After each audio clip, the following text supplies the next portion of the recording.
Bonsoir à tous et bienvenue dans cette ouverture de l'horreur saison 3. C'est devenu une tradition sur la chaîne. On fait une petite ouverture le jour d'Halloween. Et en quoi consiste cette ouverture? C'est très simple. C'est les pires bides de l'année. Les ouvertures qui font chialer, qui font pleurer. Les ouvertures où on a Peanuts ou pas loin. Mais je vous rassure, là on n'a pas grand chose.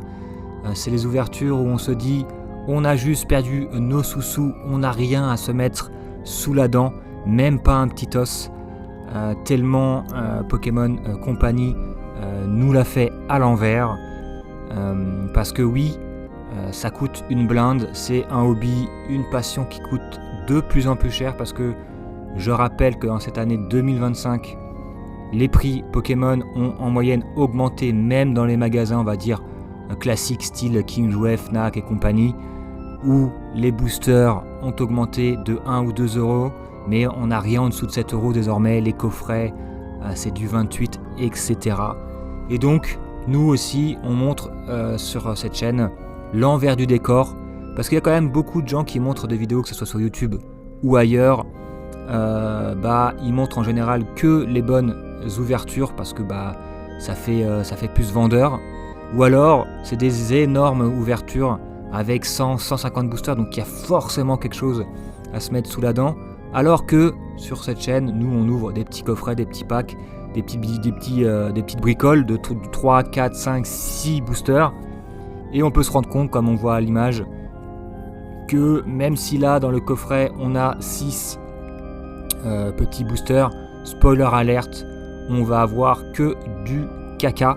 Donc heureusement on a 3 promos plutôt jolies, notamment le Pikachu offert avec, on a des petits stickers pour les gosses, c'est très sympa, on a des petites bricoles, mais ça ne vaut pas le prix du coffret. Je ne sais plus à combien était la valisette, mais c'était à plus de 30 euros, c'est sûr, et ça date d'il y a un an à peu près. Je crois que c'était en décembre ou en janvier que ce coffret était sorti pour les fêtes.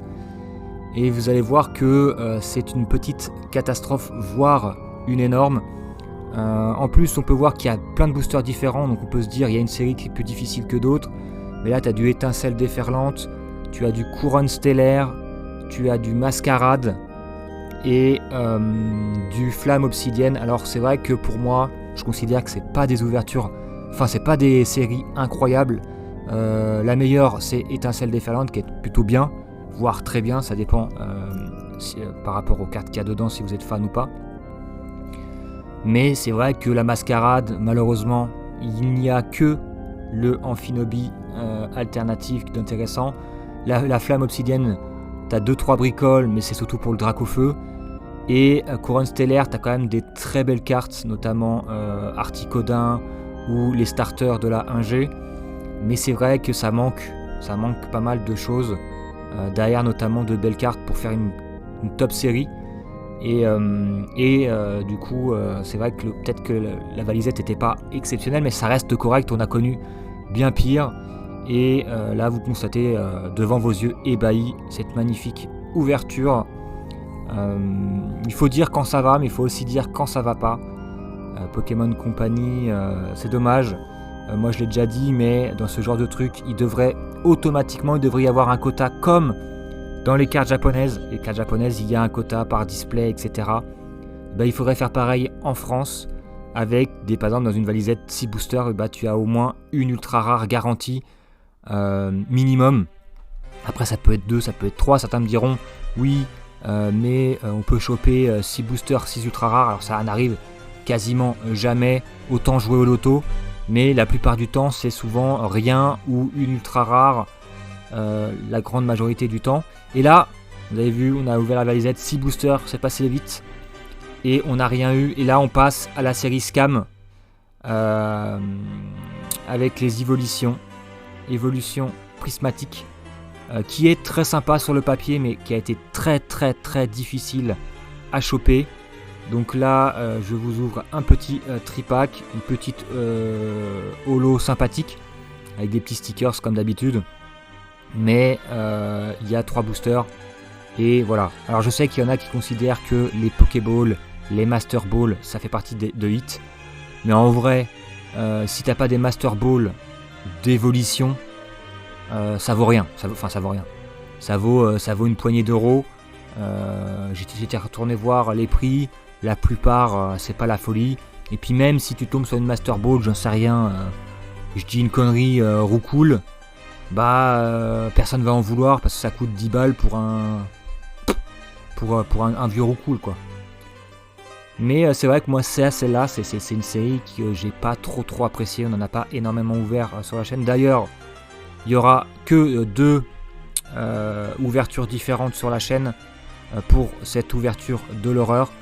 Tout simplement parce que on a ouvert moins de coffrets avec El Tourteau cette année. C'est l'année où on a vraiment baissé les ouvertures parce que voilà, les prix ont vachement augmenté. Très difficile à trouver à des prix corrects parce que oui, il y a encore une fois le marché parallèle, eBay et compagnie, là une petite Pokéball. Le marché parallèle, eBay, Vinted et compagnie, ou des sites internet qui vendent des ETB. À un moment donné, ça pouvait aller à 120 euros, 110 euros, 100 euros, alors que la série n'était même pas sortie. Donc c'est vrai qu'on a ralenti, donc on a moins matière pour l'ouverture de l'horreur, mais vous inquiétez pas, vous voyez, on a quand même 2 belles ouvertures, entre guillemets, belles. Voilà, vous avez compris. Mais ça fait 9 boosters sans rien du tout. C'est vraiment pour le coup l'ouverture de l'horreur, une catastrophe ambulante. Et c'est vrai que même sur les tripacks, moi je serais pour un quota où on a au moins un ultra rare par tripack, par coffret. Que ça soit la plupart du temps, vu le pourcentage, vous aurez des ex. Mais c'est mieux que le bid que nous avons actuellement à l'écran. Et je pense que même pour les gosses, c'est sympa. Voilà, là je vais avoir une petite, je crois que c'est une Pokéball, je vois pas bien là, à l'écran. C'est une petite Pokéball Givrali. Voilà, j'ai regardé, ça vaut quelques euros. Mais c'est vrai que quand tu ouvres des boosters, moi les reverse, encore une fois, je m'en bats les steaks. C'est vraiment du plus, même pas du plus. Pour moi, ça n'a aucun intérêt. Je trouve ça moins beau que les cartes de base, que les holos. Donc, voilà, moi je considère pas ça comme une ultra rare. Loin de là. Et le dernier boubou, le dernier booster de la vidéo. Bon, sans surprise, il n'y aura pas grand chose. C'est pour ça que je conseille aux gens, ceux qui ont envie d'ouvrir, ceux qui sont fans, d'ouvrir en petite quantité, parce qu'il y a énormément de gens qui ouvrent en beaucoup, 2, 3, ETB et compagnie. Ça vaut clairement pas le coup. La plupart du temps, c'est des fours ambulants. Donc ouvrez pour kiffer. Si vous avez une alternative, kiffez. Mais ouvrir à balle, c'est pas forcément le plus intéressant. Donc la vidéo se termine là-dessus, sur cette vidéo de l'horreur. Je vous souhaite une bonne soirée, une joyeuse Halloween pour ceux qui le fêtent, ou même pour les autres, pour une bonne soirée. Et je vous dis à la prochaine. Portez-vous bien. Ciao. Ciao.